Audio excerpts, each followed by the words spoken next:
артиши миллӣ такягоҳи боэътимоди давлату миллат мебошад. маҳз истиқлол имконият фароҳам овард, ки қувваҳои мусаллаҳи ҷумҳурии Тоҷикистон дар заминаи хушку холӣ таъсис дода шуд, фаъолияти худро аз сифр оғоз кард ва дар як марҳилаи кӯтоҳ ба дастовардҳои назаррас ноил гардид. таҳдиди хатарҳои ҷаҳони муосир бар он ҳушдор медиҳад, ки артиш ҳамеша дар ҳолати хуби омодагии ҷангӣ қарор дошта ба тамоми муҳимоти ҷангӣ мусаллаҳ бошад. гузарондани машқҳои тактикӣ ва таҷрибавии қувваҳои мусаллаҳи ҷумҳурии Тоҷикистон дар якҷоягӣ бо қувваҳои мусаллаҳи давлатҳои абарқудрат далолати эътирофи воқеии ин давлатҳо ба артиши бонизому такмилёфтаи ҷумҳурии Тоҷикистон мебошад. имрӯз сарбозону афсарон аз он шукргузор ва хушҳоланд, ки президенти ҷумҳурии Тоҷикистон, сарфармондаҳи олии қувваҳои мусаллаҳ генерали артиш муҳтарам Эмомалӣ Раҳмон ғамхору пуштибони онҳост ва онҳо ҳозиранд, ки ҷавобан ба ин ғамхориҳо баҳри дифои ватан ҷони худро дариғ надоранд. шароити буду бош дар қисми ҳарбии 6592 Вазорати корҳои дохилии ҷумҳурии Тоҷикистон ҷавобгӯ ба талабот буда, сарбозон бо истифода аз он содиқона хизмати ҳарбиро ба ҷо меоранд. ҳамчунин сарбозон дар баробари он, ки ҳангоми хизмат дар сафи қувваҳои мусаллаҳ ҷисман обу тоб меёбанд ва аз мактаби бузурги мардонагиву ҷасорат мегузаранд, ҳамзамон касбу кори гуногунро меомӯзанд.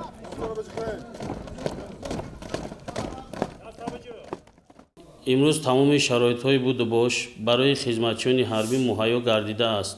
аз ҷумла дар қисми ҳарбӣ 6590 қушунҳои дохилии Вазорати корҳои дохилии ҷумҳурии Тоҷикистон сарбозону афсарон аз рӯи реҷаи муайян ва вақту соати муқаррар гардида ҳам аз ҷиҳати назариявӣ ва ҳам аз лиҳози амалӣ машқҳо ва дарсҳо мегузаронанд, ки ҷиҳати омодагии онҳо баҳри дифоъ ва хизмати арзанда ба халқу миллат омили ниҳоят муассири мусбат арзёбӣ мегардад.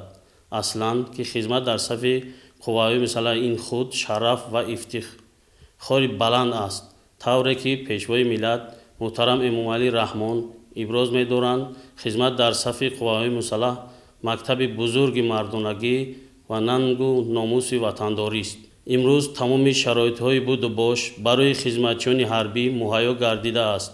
аз ҷумла дар қисми ҳарбии 6590 қушунҳои дохилии Вазорати корҳои дохилии ҷумҳурии Тоҷикистон сарбозону афсарон аз рӯи реҷаи муайян ва вақту соати муқаррар гардида ҳам аз ҷиҳати назариявӣ ва ҳам аз ин лиҳози амалӣ машқҳо ва дарсҳо мегузаронанд, ки ҷиҳати омодагии онҳо баҳри дифоъ ва хизмати арзанда ба халқу миллат омили ниҳоят муассири мусбат арзёбӣ мегардад, тавре ки пешвои миллат муҳтарам Эмомалӣ Раҳмон иброз медоранд, хизмат дар сафи қувваҳои мусаллаҳ мактаби бузурги мардонагӣ ва нангу номуси ватандорист.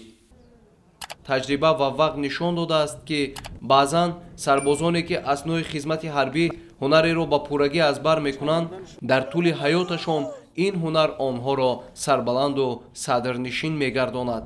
аз ин рӯ хизмат ба ватан дар сафи қувваҳои мусаллаҳ бо маънои васеаш мактаби обутоби ҳаёт аст.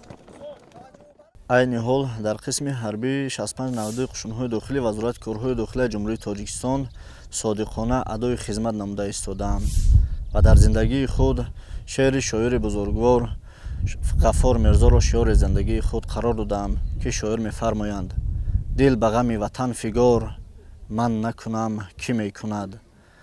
ҷон ба раҳи ватан нисор, ман накунам кӣ мекунад. дар баду неки ӯ шарик, ман нашавам кӣ мешавад. ҳифзу вафои ӯ шиор, ман накунам кӣ мекунад.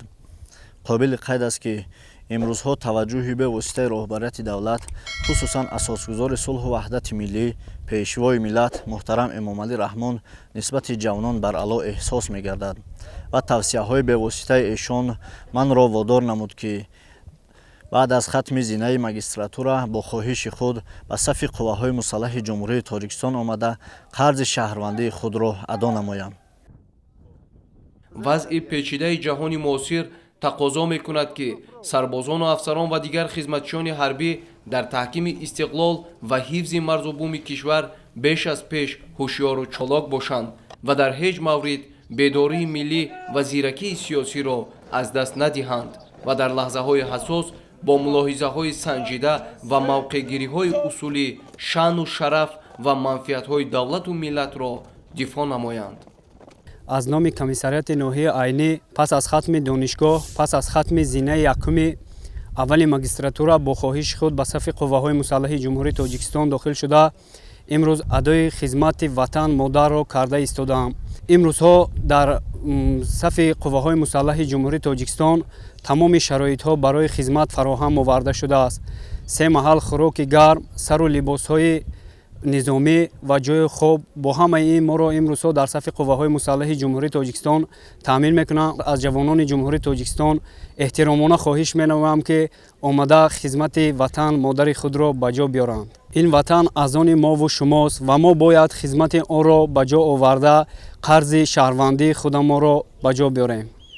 бо бовари том гуфта метавон ки имрӯз артиши миллии ҷумҳурии Тоҷикистон қодир аст ки якпорчагии марзу буми кишвар ва истиқлоли давлатиро сарбаландона ҳифз намояд ва мардуми шарифи Тоҷикистон дар фазои тинҷу ороми ватан зиндагии осуда дошта бошад.